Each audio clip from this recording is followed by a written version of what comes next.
Tulku Yeshi Rinpoche. Tulku Yeshi Rinpoche is a Tibetan Buddhist monk. He is from Tibet, currently living in Seattle at the Sakya Monastery.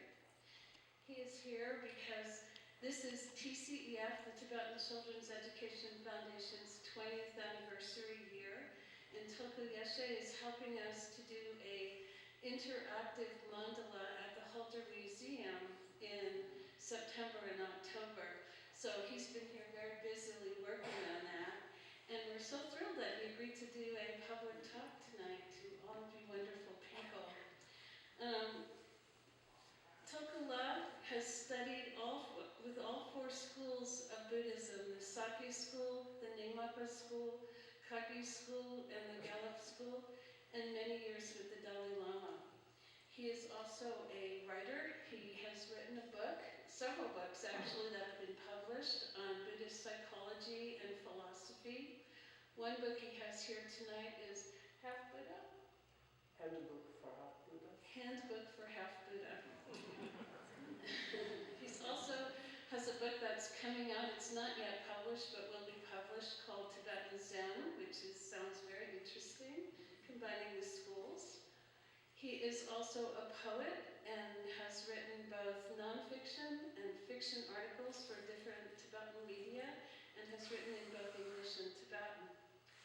He does many talks on the nature of mind, dissolve your ego and find compassion, learn and practice love and compassion, understand the nature of your mind through Tibetan Buddhism. And tonight he's going to speak about mindfulness and compassion in daily life.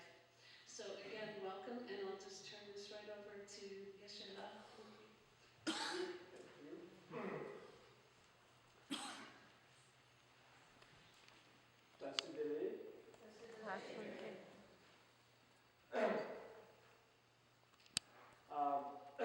First of all, so I think many of you have heard in Buddhist philosophy, everything is impermanent. Everything is impermanent. But for myself, one thing is permanent, almost permanent. It's my English. It's always sometimes the Dalai Lama also makes jokes. He says, my English is like getting older with me. Sometimes better, sometimes a little bit, It's the same thing, my English also. Sometimes people told me they understand what I'm talking about. Sometimes myself, I'm really not sure what I'm talking about. Really. It's like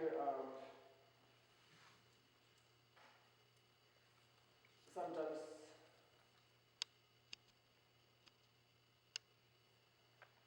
like some people trying to meditate, but they don't know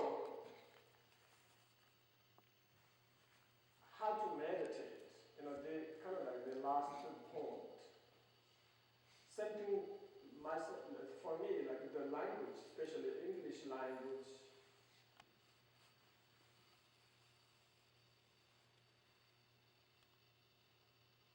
especially when I try to give like public talk, like about the mindful, like compassion, this kind of things.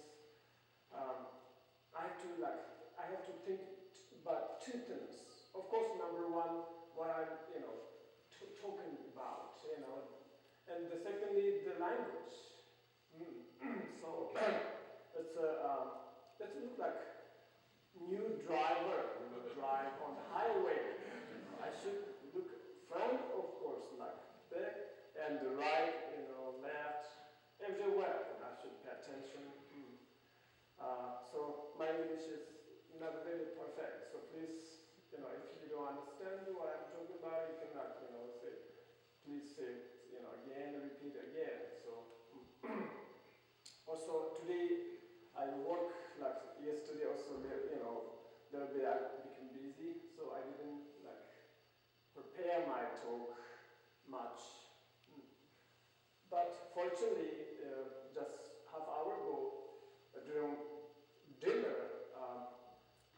the sisters, brothers came, and we had wonderful dinner, and we talked about, what it really means, like mindfulness, and compassion in your daily life. We talked about it a little bit, so some of them is still in my brain, because here you don't have a lot of traffic, so I can like bring those things like fresh here. If I'm in Seattle, there's like highway, like millions of cars, there's traffic lights, traffic, people are yelling at each other, so already I forget things.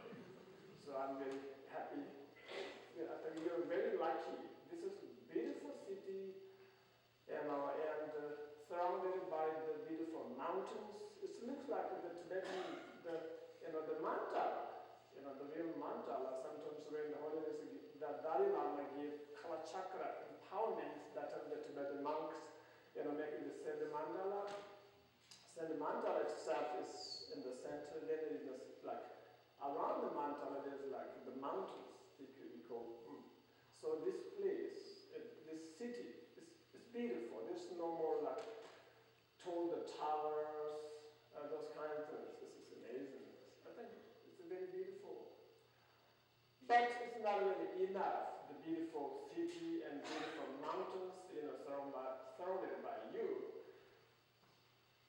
But the most beautiful, the beauty is here, inside. It's really inside. It's not really outside. Because yes, there's beautiful mountains, but you cannot go there every day. If there's like beautiful ocean, beautiful like lake, beautiful view, you cannot enjoy with them like 24 hours. You have to go to work, you have to take care of your family, you have to study. So, but all the time, your mind is with you all the time. All the time. So Buddha's point of view, so your mind with you from beginner's time to beginner's time. The Buddhists believe with the reincarnation or rebirth. So there's no beginning for life. And there's no end. But think about this life, this life. And our human society. A lot of people from New York and stay there for a while, then they think about, it's too much. New York, it's a huge city and noisy, there's so many things happen. So they think, maybe Seattle is good. They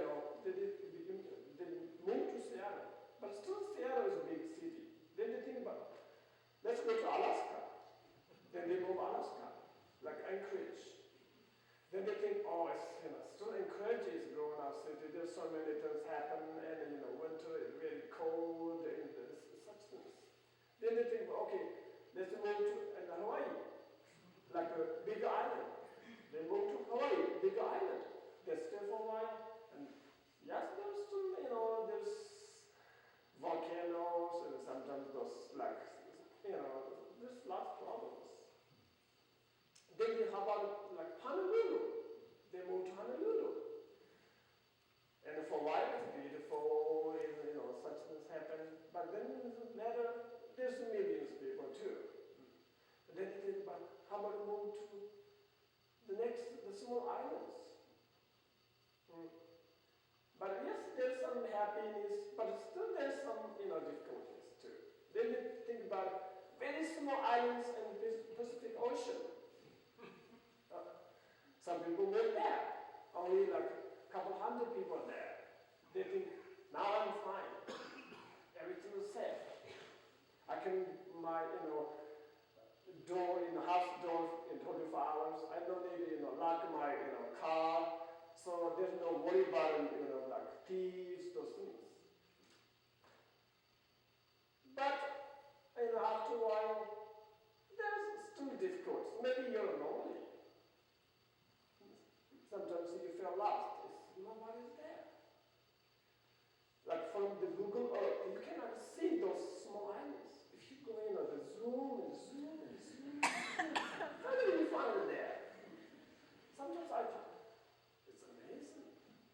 How did people, the humans, how did they found this the tiny islands? Because they're looking for happiness. They're looking for happiness. That's why they found. If people think they're suffering, nobody go there. They think there's happy life. Same thing how the Europeans found America, North America, South America. How the native people found, America, this continent, from Asia or somewhere, because they're looking for happiness. Look. So, same thing like Montana. Why people move here? Why people come here? Because they're looking for happiness. So, since we were born and until we die, all the time we looking for happiness. We're looking for happiness. Why we go to school? Why the children, they do their homework? Why the college, high school students do their homework? Why? Why we go this? If you graduate, then you can find a good job. You can have your happy life. Why people marry? Because they're looking for happy for marriage. Why people get a divorce? Because they're looking for happiness from divorce. Yes. Why millions of people want a single life? Because they're looking for happiness. Yeah? So we're looking for happiness from many ways. But yes, many people found the happiness, but many people, unfortunately, never found the happiness. A lot of people, think there's no happiness. There's no happiness in the human life. A lot of people think. Many people told me, they're tired for human life or the society. Because I think there's one thing is wrong. Because they're looking for happiness from the materials and looking for happiness from people. And if someone is Buddhist, they're looking for happiness from temple. If someone is Christian, they're looking for happiness from church. But a temple is not your house. And a church is not your own house. You don't have time to go there every day. You cannot stay there forever. Same thing with school. Any kind of place is not really a place to find the happiness, the real happy life.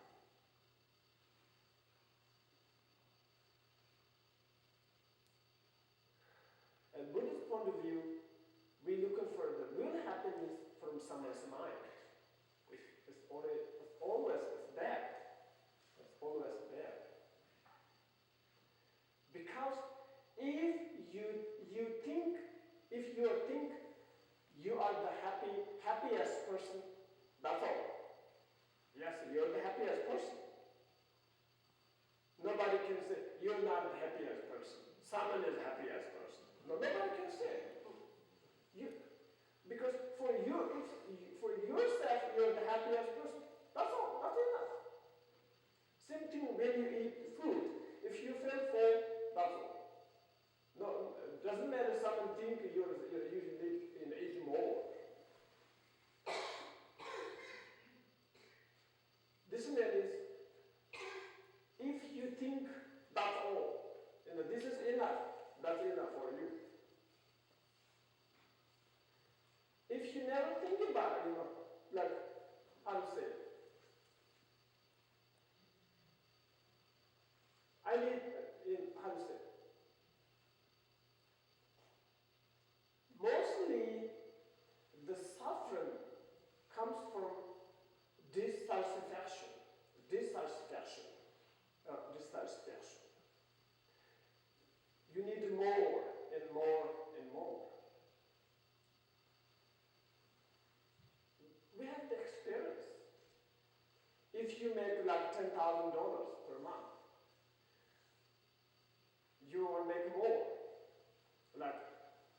15,000, 30,000, 20,000. Never ended. Then you worry, but lose this job.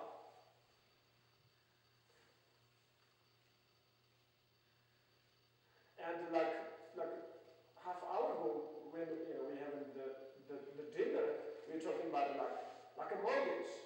A lot of people have heavy stress because of the mortgage.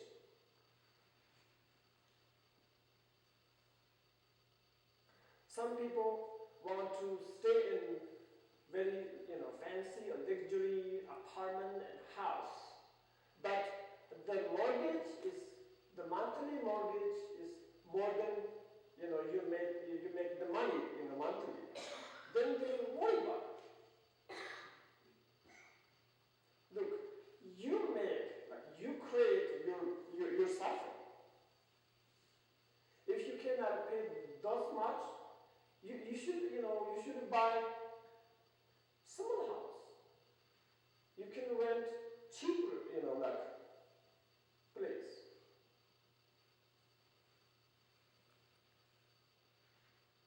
But sometimes think about people, if some place the rent is cheap, but it's not really safe place. I understand. Yes, you must think about